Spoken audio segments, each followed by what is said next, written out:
Hey loves, it's Paris Hilton, and my new podcast, This is Paris, is out now. Just in the past week, I've been talking to so many of my friends, and just fun and interesting and hilarious and really cool people that want to be on the show. I've seen the guest list of people coming on this podcast. Oh my gosh, I could not get these people, so I'm really excited that I'm on this podcast with you, Paris. This is going to be an insane run. Listen to This is Paris on the iHeartRadio app, Apple Podcasts, or wherever you get your podcasts. Welcome to the Hank Haney Podcast, a production of iHeartRadio.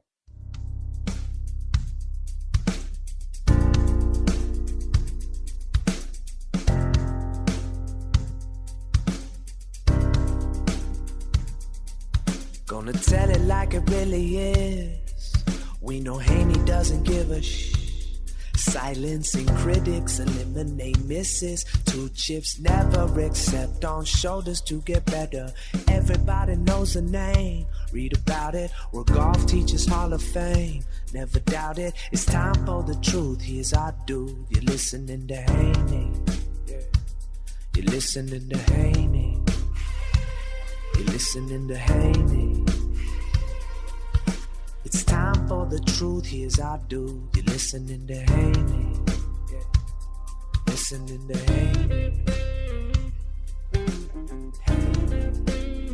All right, Collin Morikawa wins for the 4th time on the PGA Tour at the World Golf Championship, Workday Championship at the Concession. Now, how about that for a name for a tournament? World Golf Championships, Workday Championship at the Concession. Anyway, a lot of people were raving about the golf course. I got some thoughts on that, and I'll get to that in a second. But Collin Morikawa, the PGA champion, shows up and he wins the World Golf Championship. So here's a guy that's won 4 times, which, by the way, puts him in a pretty elite class, considering the fact that he's won 4 times, including a major. Here's the list of players that have done this since World War II, so a long time ago. Tiger Woods, and this is before the age of 25. Tiger Woods did it. He won 24 times and 5 majors before the age of 25, so nothing for him. Jack Nicklaus, 12 times and 3 majors before the age of 25. Pretty incredible. Jordan Spieth, 11 times with 3 majors before the age of 25. Rory McIlroy, 6 wins, 2 of them majors before the age of 25. Justin Thomas, 8 wins, 1 of them a major before the age of 25. And Jerry Pate, the great Jerry Pate, 5 wins, 1 major. He won the U.S. Open before the age of 25. Now, that gives you an idea of the category that Collin Morikawa is now in, and it's pretty incredible. Now, Morikawa is 24 years old. He is barely 24, so he's got he's got 11 months, a little over 11 months to add to that win total. Realistically, how many more will he get? They're not going to move much up this list that I just listed off for you, with some pretty incredible names, but that's pretty darn good to be on that list. Now, he's a player that everybody is talking about and has talked about, floodgates opening. And is he going to, be something special? He's not a particularly long hitter, 117th on the tour in driving distance going into this week. So that's the thing that people look at and say, he's not going to be a dominant player. Because the game, the way it's played today, you have to send the ball. But having said that, he certainly is capable of closing the deal when he gets there and gets the opportunity to win. He had a 2-shot lead going into the final round, and if you look back at statistics in the last 15 years on the PGA Tour, players that have a 2-shot lead win 40% of the time. And which is, I mean, I think that's a pretty high number, actually, 40%. If you have a one-shot lead going into the last round, the players have won about 32% of the time. But 40% of the time, if they have a two-shot lead, Morikawa shows, once again, that he can close out a tournament and he can win. And that is a great thing. I mean, there's no two ways about that. He is considered one of the best ball strikers on tour, without a doubt. I mean, that's his reputation, and he backs it up here at the World Golf Championship, which big field. This guy's won some big tournaments. I mean, he won the tournament at Muirfield Village, Nicklaus's course. That was called the Workday too. Remember when they played the back-to-back at Muirfield last summer when we came out of the COVID break, and he won that tournament. So, that wasn't a field like the PGA or a field like the World Golf Championship that he just won, but it was a big golf course. I mean, Nicklaus course, Muirfield Village, when you win on that course, you're doing something special. So he wins big events, and he wins big events on hard golf courses. And he does it the same way. Pretty much this is what the pattern has been, is when he wins, and it's, same thing I talk about all the time when I'm looking at the PGA Tour.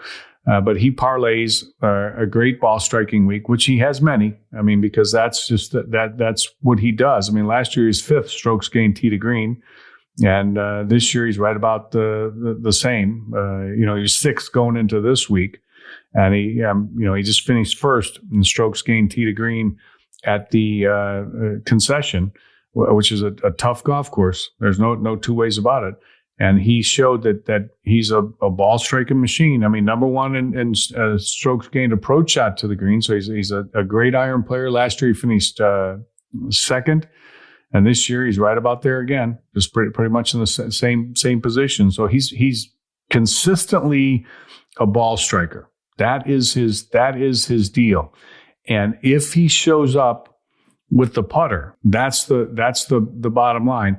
If he shows up with the putter, then pretty much you can count on the fact that, I mean, he's probably going to win the golf tournament. I mean, that's kind of what it boils down to. Now at the PGA Championship, and he won. He finished 1st that week in putting. This week at the World Golf Championship, he finished 10th in putting. And usually, once again, you hear me talk about this. If you listen to me give golf analysis, it's pretty much parlay a great putting week with a great ball striking week. And that's the formula for victory. And he did it again this week with this win: 1st strokes gained tee to green, 10th in putting, and that'll get it done. Now, where does he go from here? And can he continue this? Is he a player that is going to be one of the favorites at major championships? I don't think there's any doubt about that. I mean, he hits it too good, and major championships are too tough of venues. Kind of like this Concession was a tough venue, but at those tough venues, ball striking is going to be at a premium. Now, if it's a bomber course and that kind of situation, then okay, maybe you take some of his advantage away. But he is a great iron player. There's no two ways about that. And major championships are about hitting the ball and hitting your irons and hitting fairways and the whole thing. And he can do that. So he's for real. I mean, there's no two ways about it. I mean, everybody knew he was for real before this week. But when you back up the major championship win with the World Golf Championship, I mean, he's another big game player. I mean, that's just the facts. I mean, we got a couple of them. I mean, Koepka's obviously won, and Morikawa is clearly one too. I mean, he's somebody that when you're looking at a big tournament on a great field, great golf course, he is definitely somebody to look for. Now, a lot of guys had good weeks and came close. I mean, Koepka back. He's definitely back. No two ways about it. Rory had a better week. Patrick Reed, Horschel and Victor Hovland finished second. Billy Horschel and Victor Hovland finished second, tied with Koepka. I got a little analysis on all those guys. We'll do that when I come back. If you want to get better at golf, here's what you have to do. Everybody wants to get better at golf, but here's what you have to do. You got two things you can do. One, you can send your golf videos, golf swing videos, okay? Take a video of your swing. Just do it. It doesn't matter what it looks like. Just send it in to golfschools@hankhaney.com, and one of my great instructors will analyze it for you and give you a little game plan of what you need to work on.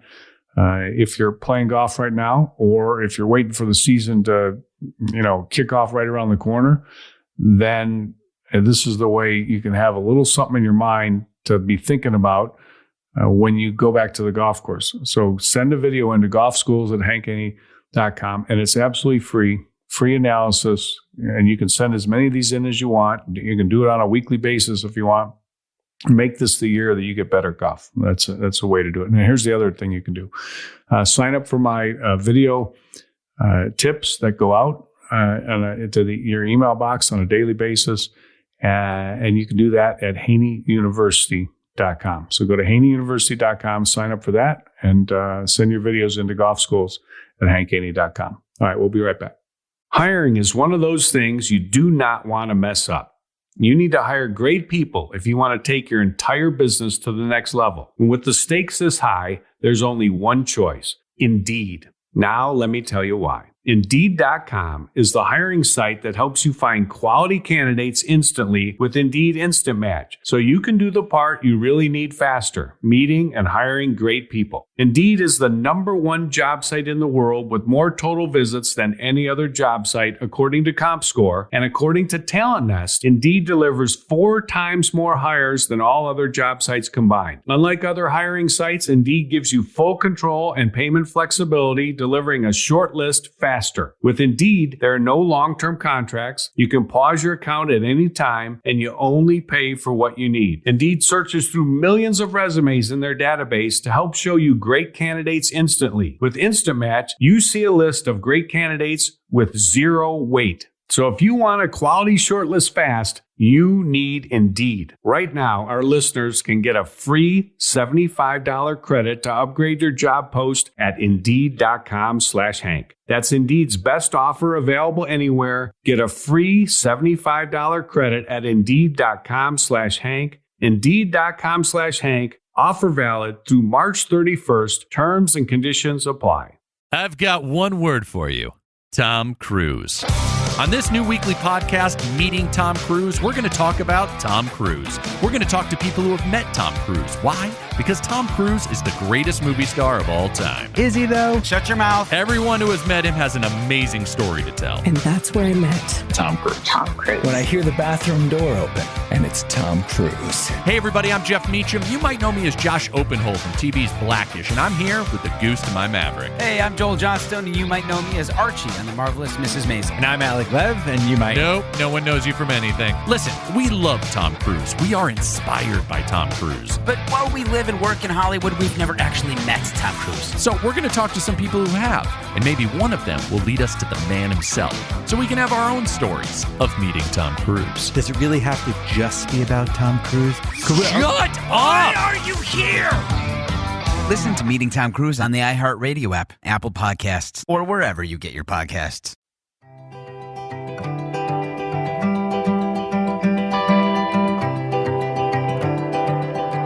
On Sunday at the Concession, the golf course in Bradenton, Florida, where they played the World Golf Championship, it played tougher. And Sundays usually play tougher. The pin placements are harder.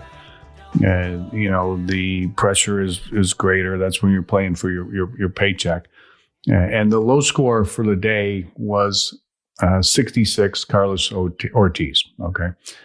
He shoots 66. But there was, quite a few scores that, were just barely under par, 70, 71, 72, 72, that kind of deal. And a couple guys, had tough days. Matsuyama, who was, looking decent, ended up finishing 15th, but he shoots 74 the last day. Abraham Answer finished 18th. He shoots 74 last day. So it was a little tougher day. Colin Morikawa still shoots 69. He takes care of it, and he shoots 69. Wins by 3 shots. Okay, Victor Hovland shoots 67. So, he would have had to shoot 64 to get into the playoff. Not going to happen. So what do you call that? I mean, I kind of call that a backdoor tied for second. Tied for second is incredible. And the reason Hovland had to do that is because in the second round, he had an incredible round going, ends up shooting 69, but he makes 8, quadruple 8 on his last hole of the day. Got in trouble over the green, up against the bushes and so on and so forth. And next thing you know, he's got an 8. So he was really out of the tournament. Koepka shoots 70. He'd have had to shoot 67, which, would have been second low round of the day. Not easy to do to get into the playoff. Horschel, same thing. He'd have had to shoot 67, second low round of the day to get into the playoff. Scotty Scheffler, he finished, 5th, in a tie, or he finished 5th all alone, and he shoots 68 the last day. So he lost by 4 shots. He just had to shoot 64. So really, this was Colin Morikawa's tournament. Even though he only had a 2-shot lead, he won by 3. So he could have shot 72 and won the tournament, even par. And on the PGA Tour, if you got to go in the last round and all you have to do is shoot even par to win, that's pretty good. You're going to see guys get that done more times than not. Now, I told you his statistics: first strokes gained tee to green. He finished 10th in putting, first in approach shot to the green, and 32nd around the green. This was a tough golf course to chip the ball on. And Hovland, look what he did. Okay, second strokes gained tee to green, but 26th in putting. That's not going to beat somebody that finishes 10th in putting. Koepka, second in putting, but he was 9th in strokes gained tee to green. So he putted just about as good, or actually better than Morikawa, but did not hit it as good. Well, that's the difference in his 3 shots. And Billy Horschel, pretty much same exact statistics as Brooks Koepka. He finished 8th strokes gained tee to green, third in putting. So these guys all had chances, but Colin Morikawa gets it done because he's able to, basically just strike his ball. That was it. And that's a formula that everybody thinks can repeat and repeat and repeat. And it can, but you still have to make putts. Now this is what this Colin Morikawa has been able to do. He, once in a while, it's most of the time it's once in a kind of a blue moon. He putts really good. Now this week he putted really good with this saw grip, claw grip, whatever you want to call it. It was like, this is a different, putting style where his right hand fits on the club, where the palm's not facing the hole. That's typically a putting grip that you see with players that have the yips. Now, I don't know if he does. I don't know if he did. His putting statistics are typically not good. He was 213th going in to this week in putting. And prior to this week, the week before, he was 257th. Like that's worse. He was putting worse than anybody on the tour 2 weeks ago.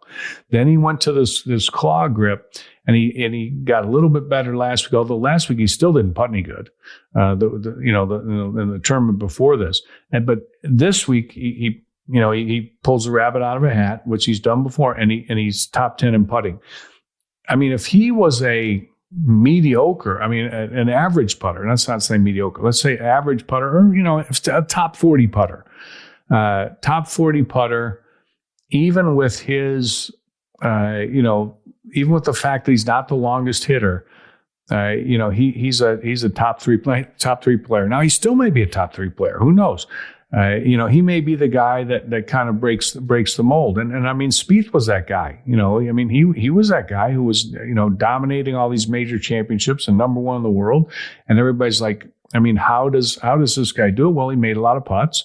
Hit the ball good, and he made a lot of putts outside of 25 feet. That was Spieth's formula. And then all of a sudden the putting went away and the ball striking went away and everything went away. Now he's slowly coming back, but Collin Morikawa has the ball striking. That's less likely to go away. Usually when people can strike the golf ball like he can, they're going to keep striking the golf ball like he can. And that's something that,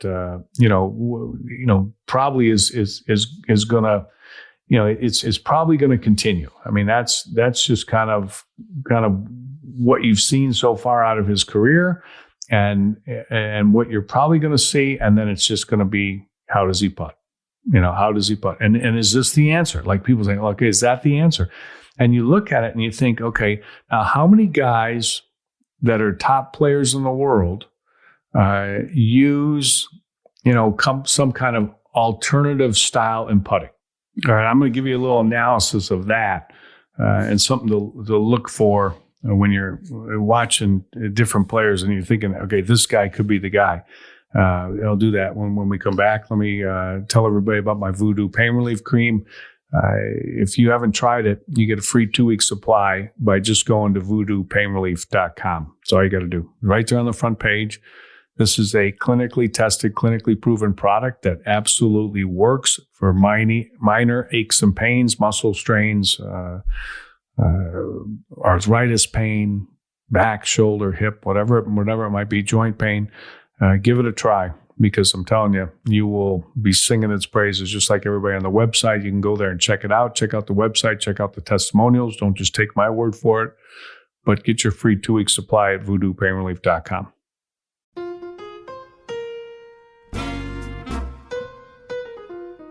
This is Dr. Matthew Knowles.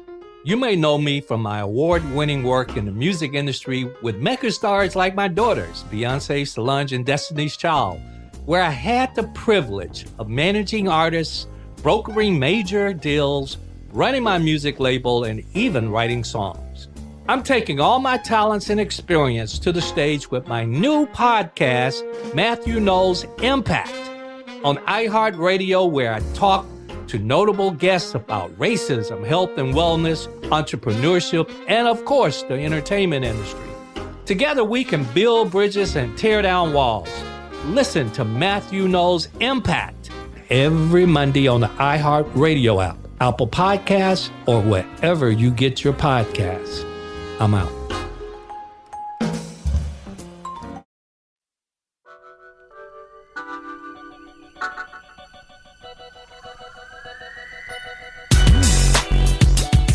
All right, how many people, top players in the world, use an alternative method putting? Okay, Dustin Johnson, no. Jon Rahm, no. Conventional.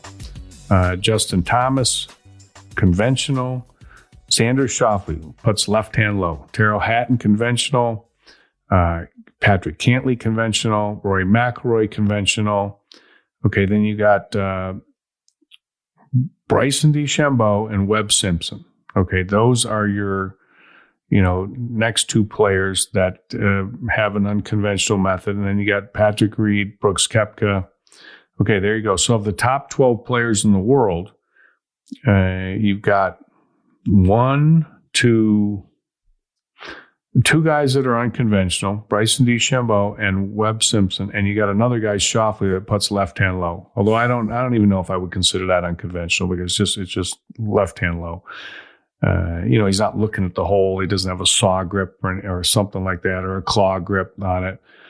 Obviously, Webb Simpson's unconventional. He's made himself a better putter after struggling, because he was a great putter before. And then when they outlawed the belly putting. He went into a tailspin for a couple years, but he got it back using the method he's using.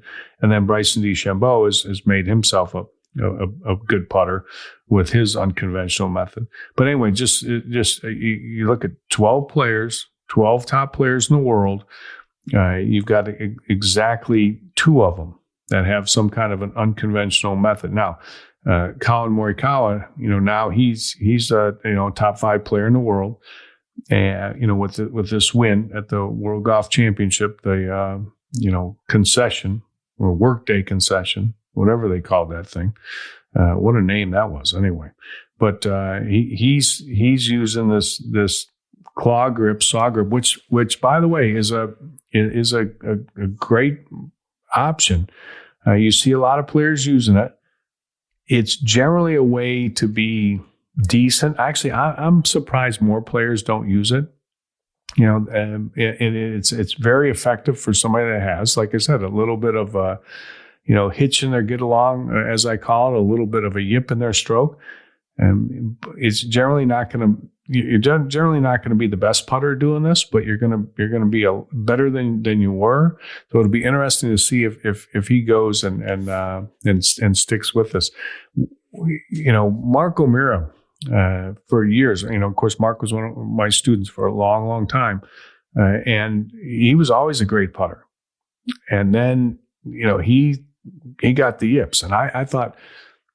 He'd always tell me, he'd say, I'm yipping it. And I'm like, you're not yipping it. I mean, you're a great putter, Mark. What are you talking about? And then, finally he convinced me that he did have a problem there. And, I did a bunch of research on it, and I figured out, okay, the problem's in your right hand, and you need to try this grip where you put your hands on their side. This is a great story about Mark O'Meara and his saw grip. He called it the saw grip because he said it felt like he was just sawing, a piece of wood with the way he was holding on to the club. And he put that grip on there. The first time he put that grip on there was at the PNC father-son. And I remember I'd come back from Germany. And I'd met some guys that had done some research on the yips. And I said, Mark, you got to try this grip. And he said, I'm not holding on like that. And he said, look at that. That looks ridiculous. And I said, why are you worried about looking ridiculous? I said, Vijay Singh was like, best player in the world at the time or second best player in the world at the time. I said, look at Vijay, Vijay's like holding on upside down and doing this and doing that. He was always doing something goofy. And I said, what, you're worried about how you're going to look with one hand on there sideways? Just try it. And sure enough, he went out and played the first round of the father-son term, which is, hey, that's a no-pressure situation. Why not give it a try there? He tried and he got done, and he said, Hank, I didn't yip a putt. I felt smooth. And anyway, he still putts like that to this day. And he's won. He won on the Champions Tour with that grip. He won a tournament in Dubai. On the European Tour with that grip, and I'll never forget it because he putted with that saw grip the whole tournament, and he gets on 18, and he just needs to like 2-putt from 15 feet to win the tournament, and that's a big tournament on the European Tour, and good field, always a good field, and he gets up there and hits the first putt in there. It's just like about 16 inches away. And he goes walking up to this putt, and he walks up and he's going to tap it in and just win the tournament. And he walks up there to the putt, and next thing you know, I'm watching on TV, and he's going with his conventional grip, and he kind of puts his feet in there, and he's got his conventional grip, and I'm thinking, oh man, he's this is going to be the only putt he doesn't hit all week with the saw grip. And right as he's getting ready to take it back, this is only like 16 inches away, like a second before he's taking it back, he quick switches his grip over to the saw grip, and he sawed that thing right in the hole for the victory. But anyway, afterwards, I was joking with him. I said, hey, bud, I said, I saw at the last second you went from conventional to the saw grip. And he goes, yeah. He said, you know what? I was standing over that thing. He said, I know it was only like 16 inches, but he said, I wasn't feeling, all of a sudden I didn't feel so good over it. He said, he told himself, he said, I better just brush this one in there with the saw grip. And sure enough, he did. But it's a great method for somebody that has a little yip in their stroke. So if you're one of those guys and you struggle with short putts, and that's one of the things they mentioned on the telecast is how Morikawa putted so much better this week. I think he was close to he was close to last in putting on the PGA Tour, and then all of a sudden, boom. But we'll see. This is going to be interesting because he putted great at the PGA Championship, and then he didn't putt any good after that. Let's see if he can keep something going with his putter. Because if he can keep something going with his putter, I mean, this kid can really play. There's no two ways about that. All right. Hope everybody enjoyed the podcast. Appreciate you listening. Remember your free offers, Voodoo Pain Relief Cream and myhaneyuniversity.com, where you can get my instructional videos. Hit the follow button on the iHeartRadio app or wherever you get your podcasts so you follow our podcasts every day. And I appreciate the support. Hope everybody stays safe and healthy, and we'll talk to you tomorrow on the Hank Haney Podcast.